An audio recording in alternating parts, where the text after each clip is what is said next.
Hello everyone, welcome back to another session on Angular.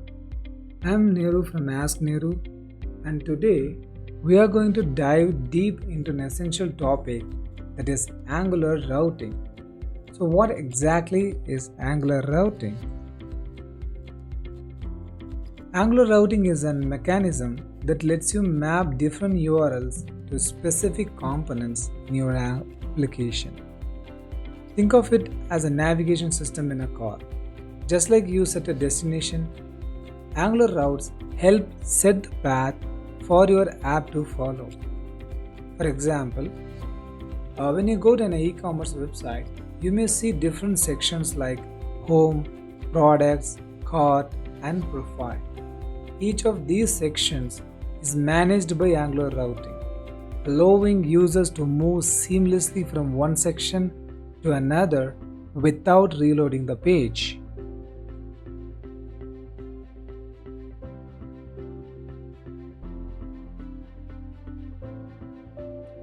At its core, Angular routing involves four main things. The first one is a routing module. So it's the core of Angular's routing system. You import it into your app module to enable routing. The second one is routes configuration. This is where you define the path you want to navigate to and corresponding components to be displayed. The third one is route routlet. Think of it as a placeholder where the routed components get loaded. And fourth one is the router links. Directives like router link are used to link different views.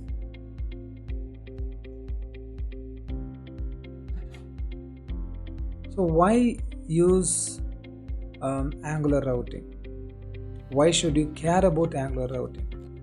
Well, it significantly enhances the user experience by providing single page application behavior. It simplifies navigation management, making your app more intuitive and user friendly. And of course, it improves performance because users don't have to wait for full page reloads. So, to sum it up, Angular routing is essential for building dynamic, fast, and user friendly web applications. Now, next session, we will learn how to set up routing in an Angular application step by step. So, make sure to like, share, and subscribe to Ask Nehru for more awesome content. See you next video.